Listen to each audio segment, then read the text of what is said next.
네, 반갑습니다. 성유경입니다. 이번에는 지난 시간에 이어서 그 적층 제조 소재 중에서도 특히 이제 LPBF를 통해 만들어진 TI64 소재에 대해서 미세 조직과 기계적 특성에 대해서 보도록 하겠습니다.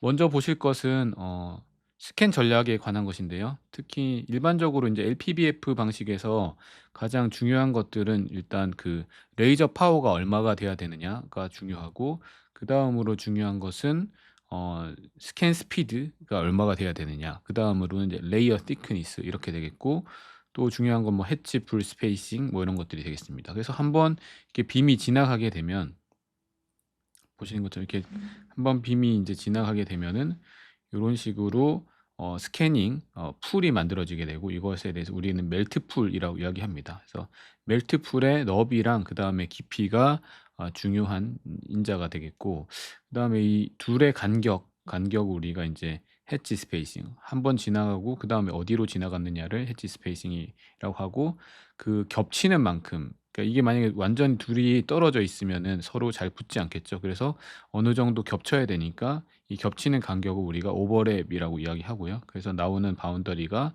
나중에는 멜트 풀 바운더리가 나온다라고 보시면 되겠습니다. 그래서 일반적으로 그 TI64 소재 같은 경우에는 타이타늄이 알파 안정화 원소고, 알루미늄도 알파 안정화 원소입니다. 알파라는 것은 이제 HCP 구조가 되겠고요.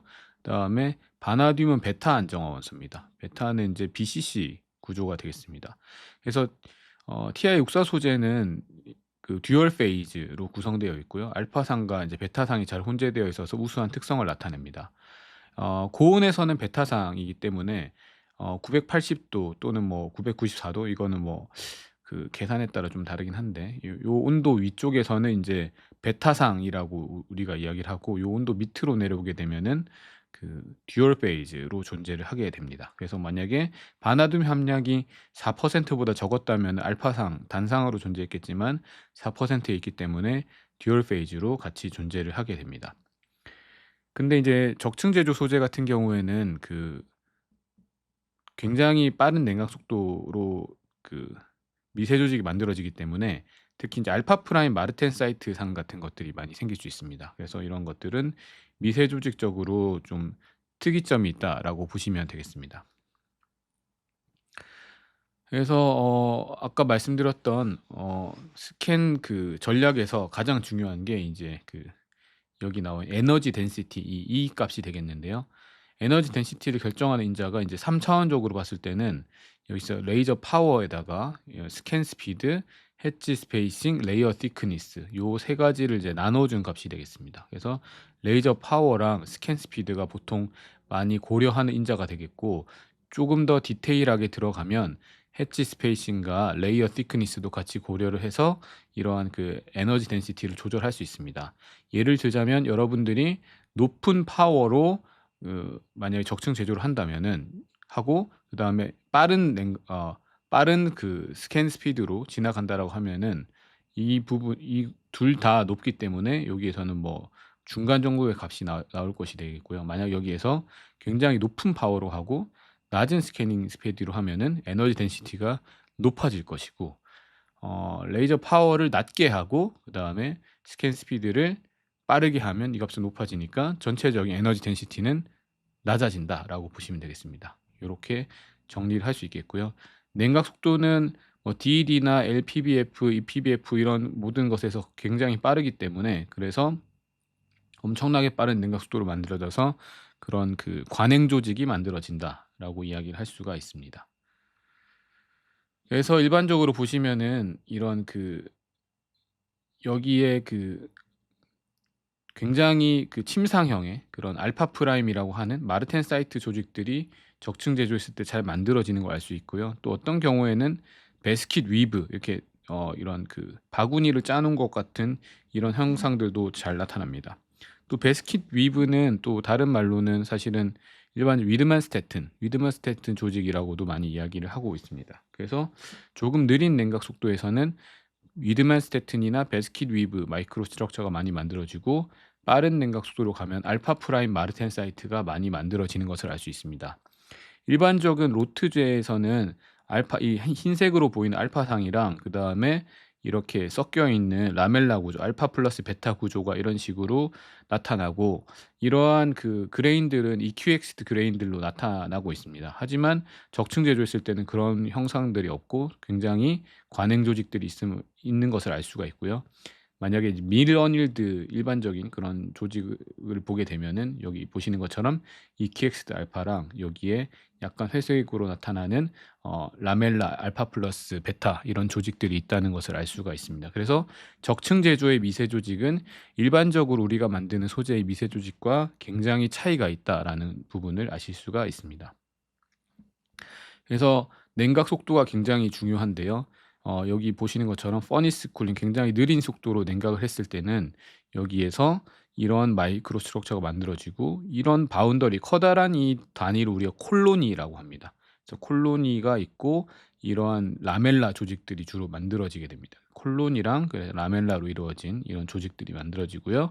에어 쿨링은 이제 그렇기도 하지만 약간 뭐 위드만 스테튼, 베스킷 위브 이런 조직들이 만들어지고, 완전히 인제 워터 쿨링 했을 경우에는 마르텐사이트 조직이 만들어지는 것을 알 수가 있습니다. 그래서 이런 미세 조직들이 굉장히 다르게 나타난다는 것을 알 수가 있습니다. 그러면 이런 와중에 만약에 EQXD 알파 플러스 베타 상이다 그러면은 강도는 좀 낮지만 여기 콜롬나로 가고, 나중에 완전히 알파 프라임 마르텐사이트로 가게 되면은 강도가 엄청나게 높아지는 것을 알 수가 있고요. 반대로 연신율은 처음에 EQXD일 때는 가장 높지만 알파 프라임 마르텐사이트로 갈수록 낮아진다라는 것을 알 수가 있습니다. 그래서 인제 중요한 결함 중에 인제 포로시티가 인제 여기서 중요한 결함 중에 하나가 되겠는데요.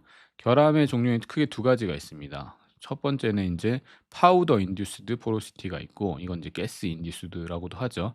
그다음으로는 프로세스 인듀스드 포로시티가 있습니다. 이 두 가지 경우가 있습니다. 파우더 인듀스드는 여기에서 내부에 잔존하고 있는 가스가 여기에서 어 미처 빠져나가지 못하면서 이런 포어를 만드는 것들이 되겠고요. 그래서 구형이고 굉장히 작은 크기들을 나타내고 있습니다. 일반적으로 우리가 이런 것들은 가스 포어라고 인제 이야기를 합니다. 그래서 굉장히 미세한 그런 포어들이 만들어짐을 알 수가 있고요. 또 다른 것은 프로세스 인듀스드 포로시티입니다. 이거는 이 제조 과정 중에서 만들어지는 그런 결함이라고 볼 수 있겠는데요. 그래서 이런 것들은 뭐 멜팅이 완전히 충분하지 않았다든가, 아니면 여기에서 뭐 이렇게 스패터 일어나 가지고 뭐 스페리컬 하지 않았다든가, 그러니까 구형이 아니었다든가, 아니면 사이즈가 너무 다양하다든가, 이런 여러 가지 문제 때문에 발생할 수 있습니다. 대표적인 것은 레고 퓨전이라고 해 가지고요. 파워가 충분하지 않을 때 완벽하게 녹지 않아서 일어나는 현상이 되겠습니다. 이런 현상은 어떤 것이랑 같이 발견되냐면요.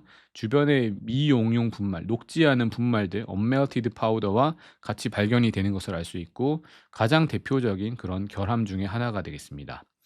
키홀이라는 것도 있는데요. 이거는 파워가 굉장히 높을 때 이 지나가는 트레이에 따라서 이런 식으로 점점점점점점으로 이제 그 포어가 나타나는 것들이 이제 키홀 이 되겠고요. 이런 것들은 인제 그 지나가는 그 자국에 따라서 나타나는 그런 보이드가 되겠습니다. 이것도 공정 조건 중에 만들어지는 것이 되겠습니다.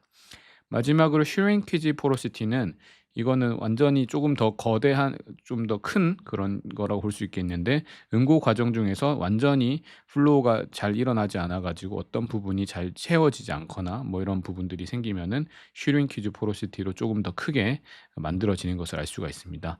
일반적으로 많이 보는 것은 그래서 leg of fusion, 키홀 뭐 이런 것들을 우리가 그 많이 볼 수가 있습니다. 그래서 보시면은 내부에 크랙 같은 것들이 있으면은 여기서 그 내부에 그 디펙트가 있으면 크랙이 여기서 발생한다라는 걸 알 수가 있고요. 보시는 것처럼 이제 언멜티드 존이 있으면 여기에 미용용 분말 언멜티드 파우더가 있습니다. 그래서 이런 파우더는 미처 다 녹지 못한 그런 파우더라고 보시면 되겠습니다. 그다음에 여기에서 표면에서도 만약에 에즈빌트로 이런 거 만들게 되면은 표면에서부터 이런 크랙들이 생길 수 있다. 이런 것들도 우리가 이해를 할 수가 있습니다. 그래서 우리가 열 처리 공정들을 통해 가지고 이런 것들을 좀 줄일 수가 있는데요. 첫 번째로는 이제 열적으로 잔류응력이 많이 걸려 있기 때문에 잔류응력 제거 열 처리를 할 수가 있습니다. 그래서 이거는 소재에 따라 조금씩 다르지만 한 몇 시간 정도 높은 온도에서 이렇게 잔류용력을 제거할 수 있는 열 처리를 하게 되겠고요. 이걸 진행을 하게 되면은 그냥 잔류용력 열 처리하지 않은 경우보다 잔류용력 열 처리한 경우 굉장히 잔류용력이 줄어드는 것을 알 수가 있습니다.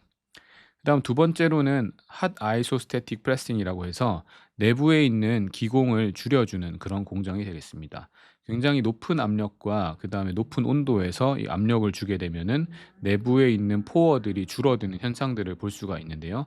이런 힙이라고 하는 공정을 통해서 내부의 기공들을 많이 줄여줄 수가 있습니다. 여기 보시는 것처럼 몇 시간 정도 높은 온도에서 하고 반드시 필요한 거는 이 압력이 필요합니다. 압력이 있어야만 그런 포워들을 줄여줄 수가 있겠죠. 그다음으로 우리가 이야기하는 건 솔루션 트리트먼트고요. 이거는 인제 그 내부에 우리가 원하지 않는 미세 조직들이 있을 때 그거를 삭제시켜 주는 그러한 열 처리 방법이 되겠고, 그다음에 에이징은 강도를 높이기 위해서 석출상을 형성시키는 것이다라고 보시면 되겠습니다. 그래서 정리하자면은 잔류용력 열 처리 같은 경우에는 당연히 온도를 높여 가지고 원자의 이런 모빌리티를 이동성을 향상시킨 다음에 내부에 있는 그러한 잔류용력을 제거시켜 준 열 처리가 되겠고요. 이런 것들을 통해 가지고 우리가 원하는 그러한 조직들 같은 것들을 유지를 잘 할 수가 있고, 그다음에 그 힙은 내부에 있는 포어나 크랙 같은 거를 닫아 주는 그러한 역할을 하고요. 힙은 이제 굉장히 필수적인 그러한 공정이다. 적층제조 필수적인 공정이다라고 보시면 되겠습니다. 그리고 솔루션 트리트먼트 에이징 아까 설명드린 대로 이해하시면 되겠습니다. 그래서 힙 공정이 굉장히 중요한 공정인데요. 예를 들자면 힙을 하기 전에 이 보시면은 이 위드만스테튼 조직들이 굉장히 그 얇고 그다음에 치밀하게 이렇게 구성되어 있는 것들을 알 수가 있습니다. 그다음에 어 토모그래피 이 스캐닝한 것을 보시면 이 빨간색으로 되어 있는 것들이 그런 포어가 되겠거든요. 포어들이 이렇게 많이 남아 있는 걸 볼 수가 있는데, 힙 처리를 하게 되면 높은 온도와 높은 압력에서 이 미세 조직 높은 압력에 두었기 때문에 이 미세 조직도 좀 변화가 있습니다. 그래서 같은 스케일인데도 훨씬 더 조금 더 이 두꺼워지고 이 라멜라가 두꺼워지고 한 것들을 볼 수가 있고, 조직도 조금 더 덜 치밀한 형태로 바뀐 것을 알 수가 있습니다. 재밌는 사실은 여기에서 내부에 있는 포어들이 닫히기 때문에 그래서 포어가 거의 없어지는 그런 현상들을 볼 수 있겠고요.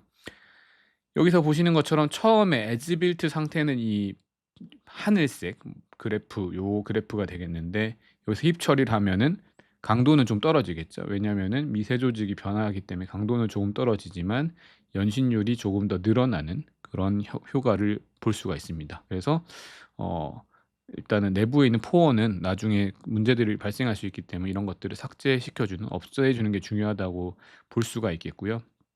하지만 뭐 더 중요한 거는 힙도 중요하지만 사실 이거를 표면을 폴리싱을 해서 갈아 버리면 그럼 더 물성이 좋아지겠죠. 그래서 적층 제조를 했을 때 에즈 빌트 상태인가 아니면은 폴리싱한 상태인가에 따라서 물성은 아주 크게 달라진다라는 것을 알 수가 있습니다.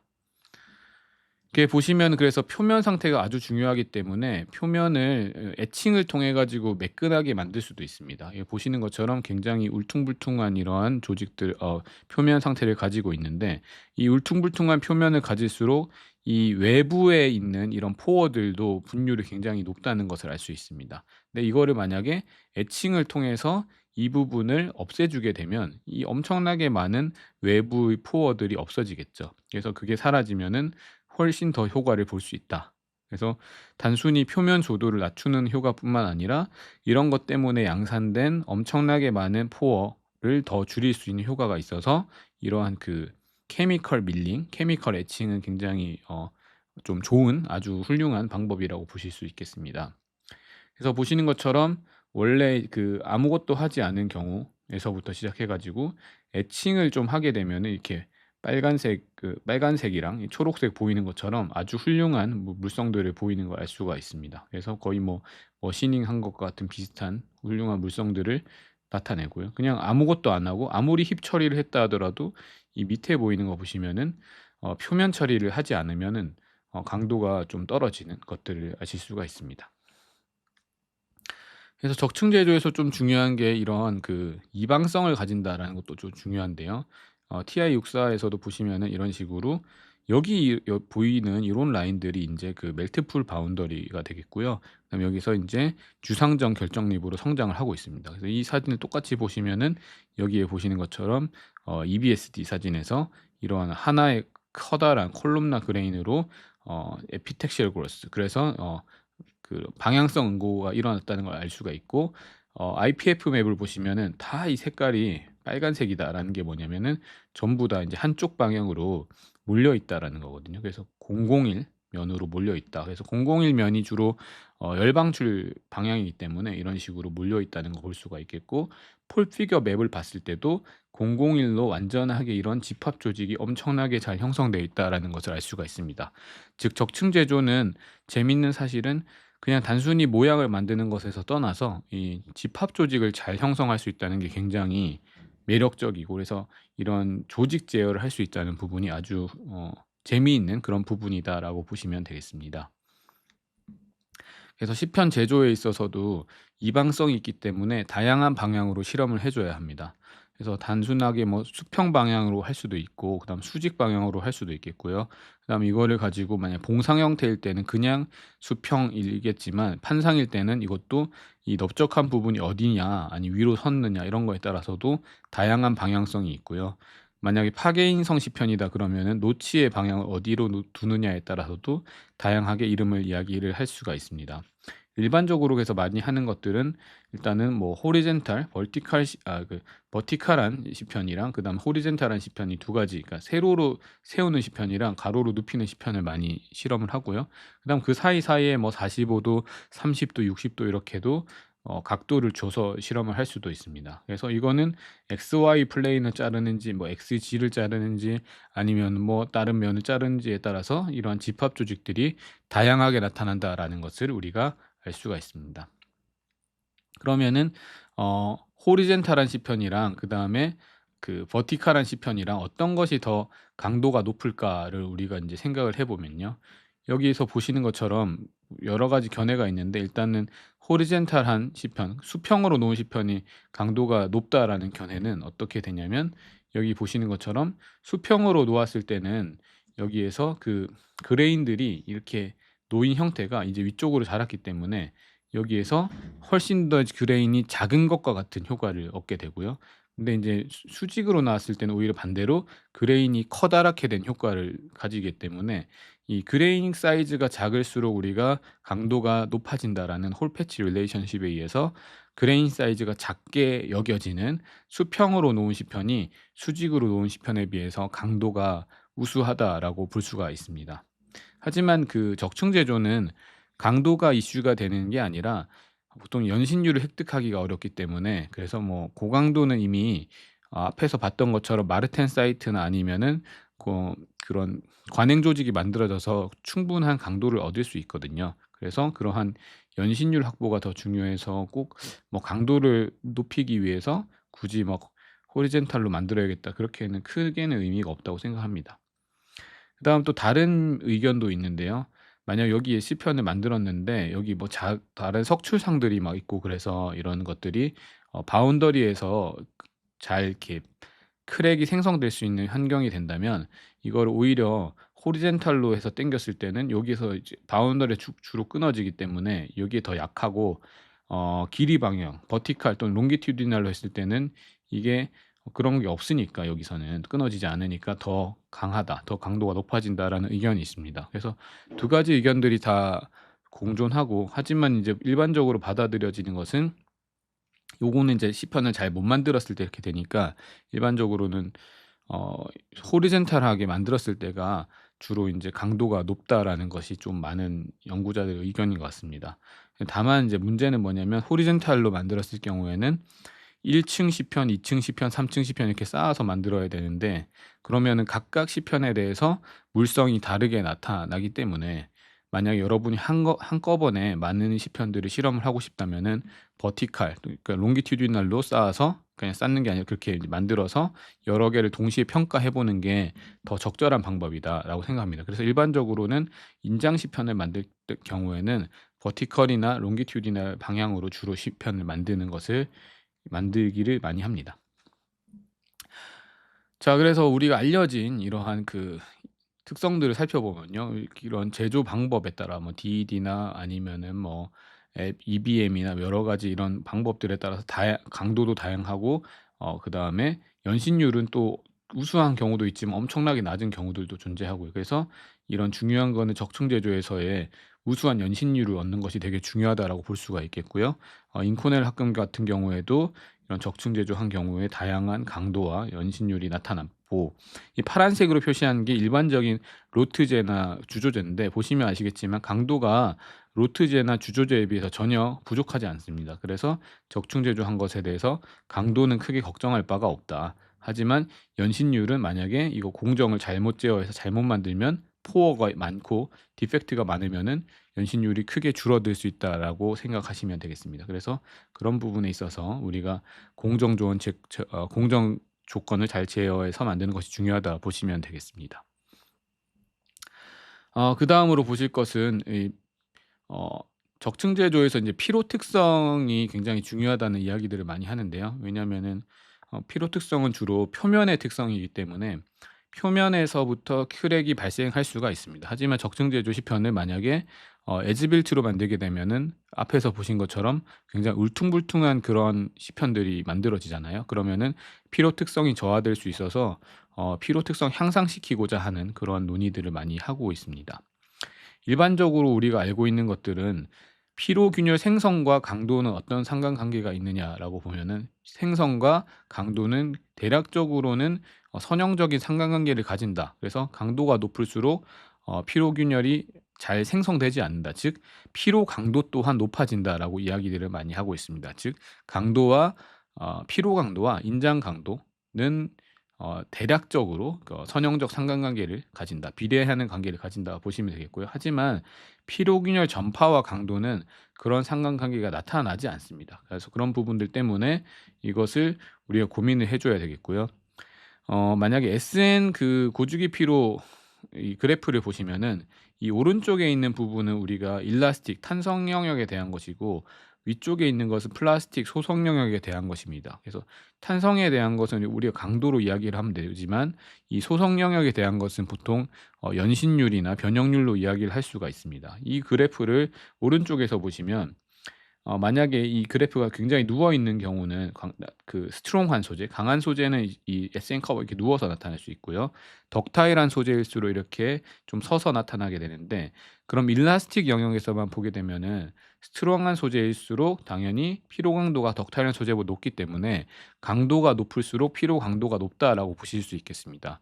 하지만 피로 균열 전파 측면에 있어서는 강한 소재, 강도가 높은 소재보다는 오히려 덕타일한 소재가 피로균열 전파 저항성이 높기 때문에, 그래서 이러한 서로 간의 차이가 발생하게 됩니다. 그래서 이게 한 2000 사이클 기준으로 해서 뭐 저주기 피로와 고주기 피로 사이에서 강도와 피로 특성 간의 상관관계가 좀 다르게 나타납니다. 정리하자면은 고주기 피로 탄성 영역을 고려하는 경우에는 피로 강도가 인장 강도와 상관관계가 있다라고 보시면 되겠고요. 그다음에 피로균열 전파, 저주기 피로에서는 덕틸리티가 더 중요한 인자다라고 보시면 되겠습니다. 그래서 이런 피로 특성에 있어서 이걸 향상시키기 위해서는 제일 중요한 게 표면 특성을 향상시키는 것이기 때문에, 여기서 뭐 힙 처리 같은 것들을 하고 그다음에 또는 이제 폴리싱을 하게 되면 굉장히 높아지겠죠. 그래서 보시는 것처럼 아무것도 처리를 하지 않은 것보다는 이러한 여러 가지 처리를 한 힙 처리를 하고 그다음에 폴리싱을 한 이런 시편들이 피로 강도가 훨씬 더 높아지는 것을 알 수가 있습니다. 그래서 이런 약간 외부적인 요인이 굉장히 결정을 하고, 그래서 여러분들이 보실 때 똑같은 시편이라고 하더라도 시편을 가공을 해서 실험을 한 경우에는 훨씬 더 높은 피로 강도를 나타낼 수 있지만, 그렇지 않고 그냥 뭐 에즈빌트 상태로 그대로 실험했다면은 낮은 값을 나타낼 수도 있다, 이렇게 보시면 되겠습니다. 그래서 힙 처리를 했을 때 우리가 인제 피로 특성을 굉장히 향상을 시킬 수 있고요. 여기 보시는 것처럼 내부에 있는 검은색으로 보이는 이러한 포어 같은 것들을 닫을 수 있기 때문에 힙 처리를 하면은 피로 강도를 향상시킬 수 있고 피로 특성들도 굉장히 향상시킬 수 있다, 이렇게 보시면 되겠습니다. 그래서 이런 피로 특성들을 이제 향상시킬 수 있는 이런 방안들을 보시면은 뭐 내부를 어 폴리시 그냥 단순히 표면에 폴리싱하기만 하더라도 이런 스트레스 컨센트레이션 팩터가 굉장히 좋아지기 때문에, 그래서 폴리싱하는 것들, 그다음에 표면 특성이 굉장히 중요하다라고 보시면 되겠고요. 그래서 이런 것들을 향상시키기 위해서 표면 처리, 뭐 샥피닝, 뭐 샷피닝 이런 것들을 통해서 표면 특성을 굉장히 향상시키는 이러한 연구들도 많이 수행을 하였습니다. 또한 이제 여기에서 내 표면이 울퉁불퉁하면 이제 노치 효과가 있기 때문에 거기서부터 응력이 집중됩니다. 거기서부터 균열이 발생할 수 있어서 그런 것들을 방지하기 위해서 표면 특성을 우수하게 하는 것들이 중요하다라고 보시면 되겠습니다. 그래서 중요한 거는 피로 특성에 있어서는 표면 특성을 굉장히 어 향상시켜야 된다. 표면을 굉장히 스무스하게 만들어야 된다라고 보시면 되겠습니다. 정리를 하자면요. 여기 보시는 것처럼 아무것도 하지 않은 as built surface, 여기보다는 뭔가 힙 처리를 하고 그다음 표면 처리도 하고 밀링을 하고, 그래서 머시닝한, 이런 빨간색 보시면 머신드 서비스거든요. 그래서 표면 특성을 향상시켜야만 피로 특성이 굉장히 향상됐다라는 것들을 우리가 여기서 이해를 할 수가 있습니다. 그래서 일반적으로 보시면은 적층제조 소재가 주조 한 시편과 그다음에 전신제 사이 정도에 존재하거든요. 그래서 그래도 주조한 것들보다는 일반적으로 조금 더 좋은 그런 피로 특성들을 나타내고, 그렇지만 뭐 전신 그 소성 가공한 것들에 비해서 조금 더 낮은 그러한 어 피로 특성을 나타낸다라고 이렇게 정리를 할 수 있겠습니다. 네. 예, 여기까지 해서 오늘 강의를 마치도록 하겠습니다. 예, 감사합니다.